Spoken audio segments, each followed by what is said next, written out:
Internet. Eric here. Rachel's over there. We are back with we're finally back to do another Please Don't Make Me Watch. And if you're new to the channel, what that is I pick a movie where I think Rachel will not enjoy it. And then she does the same to me. And then we just try to keep these things going. Mm-hmm. If you actually like the Facebook page, I went live for the first time. And we did kind of like a blind drawing, I guess you would say. I put 5 movies in a bag. We let our daughter pick. And Rachel had to watch. And the rule is the person who the movie is chosen for, they are not allowed to be on their phone or tablet or anything, so they have to pay attention to the movie. The movie that our wonderful daughter picked for Rachel to suffer through, or at least I think, because we'll find out, was Maximum Overdrive. Now, if you're new to the channel, welcome. Plot spoilers, whatever. This came out in 1986, for Christ's sake. What we've decided to do is we're going to make this kind of fun. We will have the other person try to give a little bit of a summary of what happened in the movie, or what they remember happened in the movie, and then the other person, the actual person who chose, will try to correct them. So, Rachel, what do you remember happening in Maximum Overdrive? Well, it starts out and some people are at a diner. Correct? Keep going. I'm going to wait till you're done, and then I'll correct you. And then you'll correct me. Okay. It starts out that people are at a diner just going about their own business and eating their food and all that. And one lady, I think, has like a, what are those, like an electric knife? Yeah, electric carving knife. And I don't know what she's carving, either bread or meat of some sort. And it, for some reason, goes crazy and cuts her arm. And then they start noticing all other machines kind of go wonky. Mm-hmm. Like there's a guy in the arcade at the same diner, which is basically, it's like a rest stop, because there's like a gas station there, and there's a diner, and for whatever reason there's an arcade. Mm-hmm. So lots of truck stops in the middle of nowhere actually had them. Gotcha. And there's one guy in the arcade that ends up being electrocuted because all the arcade games go berserk. Mm-hmm. Countless numbers of, car accidents. Mm-hmm. There's a little boy, and then like a little league team that's practicing, and I think that, I'm not sure if they were practicing or if they actually played a game, but the coach was gonna congratulate them and buy them all a soda, and for whatever reason the soda One of my favorite scenes, yeah, went berserk, and of course all the sodas were shooting out, hitting them like in the balls and everywhere else, and one hits him square in the face. And you think he's just kind of knocked out for a while, and then they pan to his face. You see there's a big hole in his forehead, and he's obviously dead. Yeah. But what kind of surprised me is some of the kids were being killed. Yeah. Because, the sodas were hitting them in the head or injuring them, and they couldn't get back up. A steamroller actually comes out of nowhere because there's a steamroller just there, and it actually crushes the kid, and you see like his head. Yeah. And one little boy, I forget what his name is, Billy or something like that. Sure. Escapes, and as he's riding his bike all the way through the town, he sees all these people like that were run over by lawnmowers, people like hanging out of their windows. The part that really got you see a dead dog with a toy car in his Yeah, mouth. I didn't like that. Yeah. I love dogs, and I hate movies that... Yeah. At least he was killed off screen. So... And everybody basically ends up at this diner. There's, it's starring Emilio Estevez and, can't think of her name, but Lisa Simpson. Yeah, Yardley Smith. We'll just call her Lisa Simpson. Okay. That's basically all she's known for. So, and then, like, all these people end up there. Like, Lisa Simpson has just gotten married to whoever her husband is. They're on their honeymoon. Another girl shows up at the rest stop with, like, she's obviously hitchhiking with this, like, I don't know if he's like a I think he's salesman like or I think he's like a some Bible salesman. It seems a like his, Bible or like it doesn't. insurance or something. Yeah, he's a salesman. And there's, I don't know. I'm trying to think of like What's the basic rest of the movie? You don't have to go like scene by the scene. basic rest of the movie is basically, for whatever reason, all these machines are taking over and mainly focuses on like trucks. The Green Goblin truck. The Green Goblin, as I called him, Yeah. what did I call him? The Green Monster. The Green Monster. Okay, that's fine. And then they just kind of are tormenting everybody in the diner. Mm-hmm. They're not letting people leave, and if they do leave, they run them over, or they, There's an army jeep there that's got a machine gun right, pouring it that's killing people. Right. And long story short, you basically figure out there's not much talk about it, but there's some sort of a comet that has either gone by or landed someplace, and all the machines are reacting somehow to that comet. But they don't really, I feel like they don't really talk too much about that. Okay. That's basically what I think the plot of it is so far. Is that, am I close? Is that where you're ending? And that's where I'm ending as far as the plot goes. Okay. Pretty damn close. Almost exact. Basically, yeah, we start out and the Earth is now in the tail end of some comet, and we're going to be stuck in the comet's tail for 10 days or 12 days or something like that. And it is causing all of the machines on Earth. We think it's other towns as well, but we're focusing on this one town. the Dixie Boy, like the town where the Dixie Boy truck stop is, headed by Emilio Estevez is the line cook there. Yeah. And basically it's him and everyone else that's in there trying to survive, being run over by the trucks. And they then want the owner owns the whole property. Yeah. He's just the jerk. Yeah, basically. we're gonna get to the characters, but you were pretty spot on for pretty much the most part. I don't think you got anything wrong, just like the order, but that's not important. Okay. But we're in the tail end of a comet. Every type of machine is coming to life, and they're killing humans. We'll get to the acting. You were, like I said, you were pretty spot on. Emilio Estevez, in my opinion, this was 1986, so I know it's before the Mighty Ducks. But I don't know if it's before Young Guns. I don't know if it's before or after Breakfast Club. I didn't really care for him in this movie too much because he's really taken the tough guy role, I think, a little too much. Like, he's just talking like this, and I'm going to kick your ass. And he reminded me of, this is what would happen if, his character from The Breakfast Club graduated and, his life went to shit and he's stuck here as a short order cook. Because he's still... Really? He's the least problem of the acting. Well, I'm not saying there isn't anyone worse, because there's two people that are definitely fucking worse. But it's just because when he says he's gonna kick John Bender's ass and he's like totally, he's like yeah, totally. He doesn't get basically above a whisper unless he's got a rocket launcher in his hand in this movie. He's okay, but I don't buy the tough guy stuff. Right. Pat Hingle, he is the asshole owner, the boss. Yeah. I love him in this movie because he's such an asshole. He calls everybody Bubba.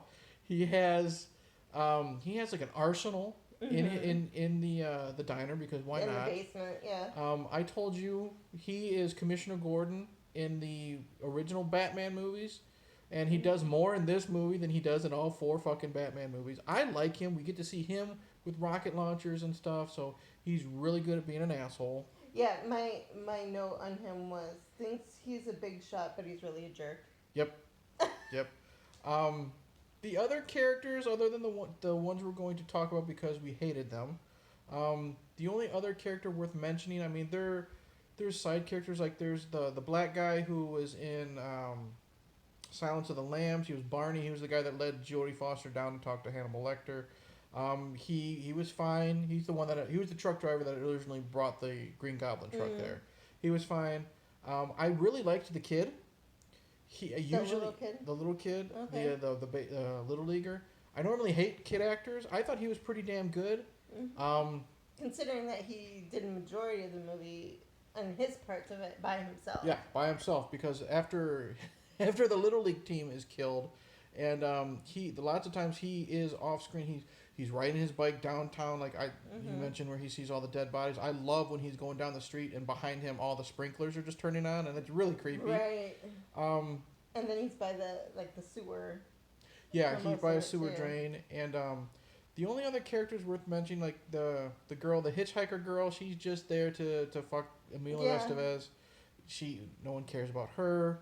Can't think of any other characters that are good or we're talking about. The asshole salesman, he dies a Yeah. good death. He gets hit by one of the trucks and flies off screen. That Uh, is slow. Yeah, he dies slowly. Hmm. Now we have the two characters that I really hated. We have Lisa Simpson, Mm. who you didn't mind in the very beginning. Right. She was okay because most of it she was in the car and just talking to her now husband, Mm-hmm. who He was fine. I thought he did a good He job was fine. wherever he was. I Yeah. thought he was okay. And he was in it a lot more than I was expecting him to Yeah. be. But I thought she was pretty well okay until They got to the diner. right or soon after they were at the diner for a little bit, and then I thought I'm like, oh yeah, now she's getting annoying. Yeah, because when they get attacked, they're going to the diner and the car gets flipped, and she's just fucking yelling at her husband like, "Hurry, get me out of this! You're taking too long." Just Yeah. already being like henpecking him and annoying him when he's trying to save her life already. Well, that I think I kind of overlooked because I was like, okay, she's scared. She's not understanding, what's going on at this point. But then it got really obnoxious once they were actually at the diner. Yeah. And like the worst part is the movie ends. Like they want to go to Haven, which is cool because Stephen King has created the TV show Haven, which is like the Colorado Kid, that book there. They eventually get on a sailboat and they're flying. Jesus, they're sailing off into the distance, under the green sky because of the comet. And the last thing we fucking hear is Yardley Smith complaining about how she's seasick and she's gonna toss her cookies, and then the movie ends with an AC/DC song. So she survives. She's like the Deputy Dewey of this movie.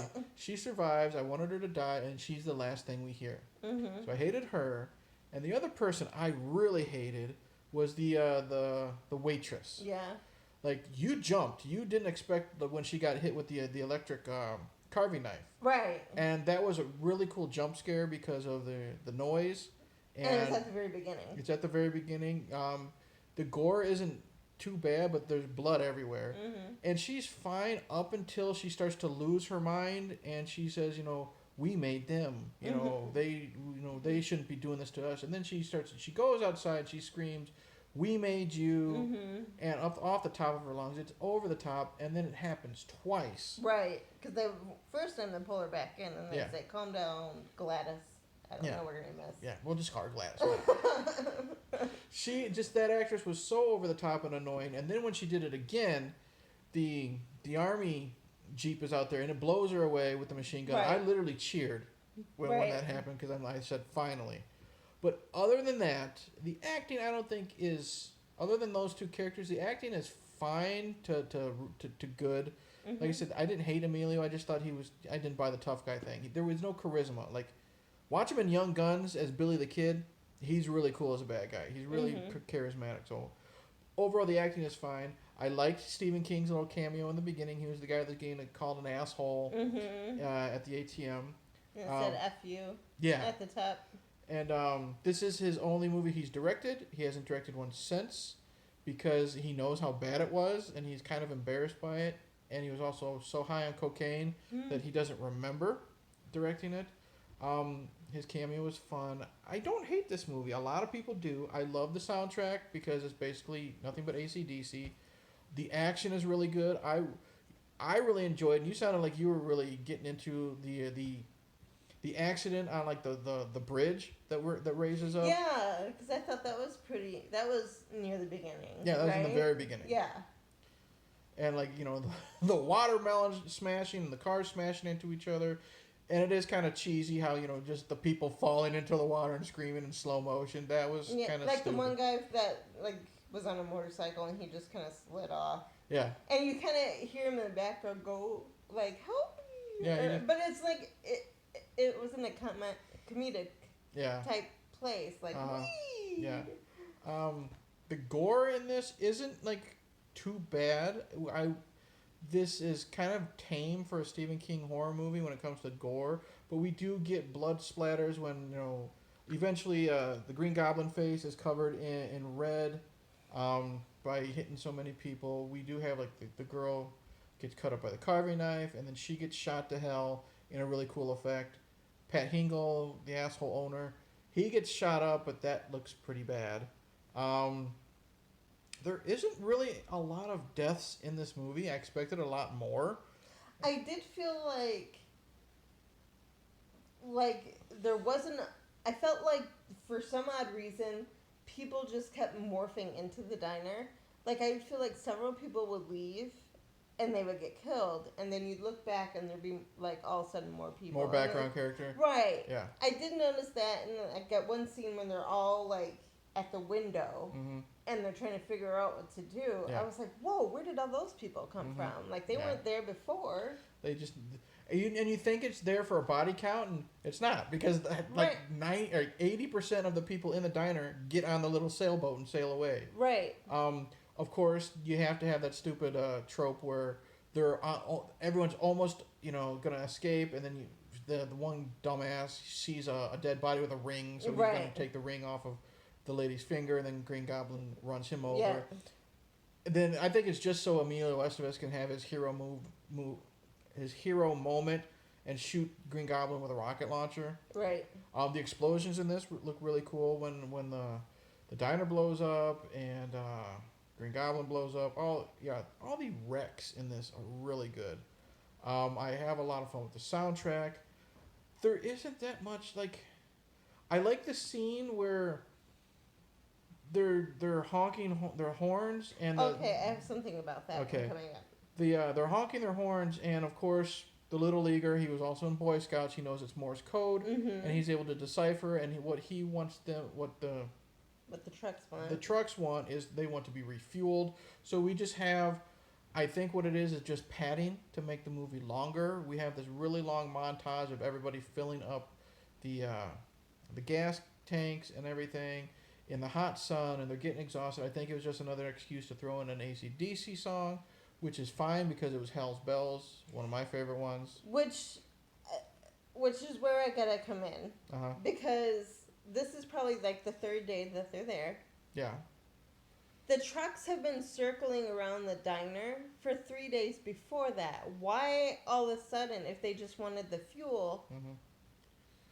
Why would they have been circling around? Why wouldn't they have... It's their own damn fault for running out of gas. Right, exactly. Yeah. That's one thing I was like, I don't quite understand. Why didn't they just go to where they were going to? They would have had like 3 days beforehand. Yeah. And there's a couple other things, like why was it like all these cars are going crazy, but Lisa Simpson and her husband's car drove perfectly fine. There was one part while they were in the car that they... Oh no, it was the hitchhiker girl and the guy. They were in the car, and it said something about there's something going on the radio. It said something about there's something about going on in this town. All the machines are going nuts. If you're headed towards this town, please turn back. Yeah. Which makes you think it's just happening in that town. Right. But they don't really say much more than that. I think we're supposed to assume that it's happening everywhere. Who knows? Which makes me think like once the car got to the town, that's when it starts to act kooky. Be. I don't know. I don't remember. That is a good point. But it's also something, again, it's a plot hole that's just never thrown in or never explained. Overall, I really enjoy this movie. I think a lot of people hate on it because of how cheesy it is, how bad some of the acting is. I think they focus too much on the fact that Stephen King was on coke, and he was a first time director. He didn't know what he was doing. I think he did a really fun job. I think he needs to accept it. It's now gotten a really huge cult following. Even though Emilio Estevez has done a lot better, he's not painful. I just don't buy his tough guy image. I really enjoy Maximum Overdrive. Your thoughts on this movie, Rachel?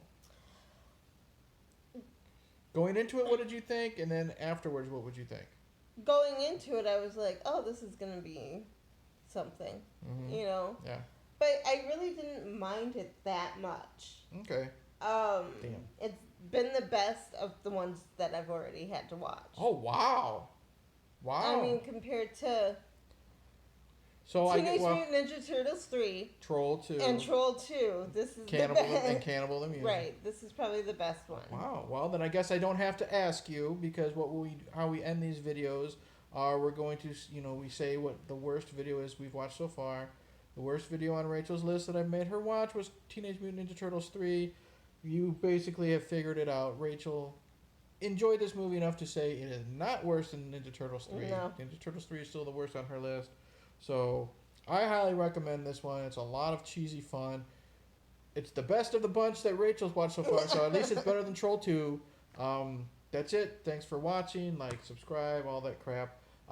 Rachel's got to think of some choices to make me watch. I don't know if we're going to do live or not. That's up to her. We'll figure it out. But either way, we'll do another one soon. Hopefully it won't take over a month to do it. And then I'm going to keep doing like the grab bag thing, because I think that's fun. But that's it. Don't know how to end this, so I'm just going to say cheers.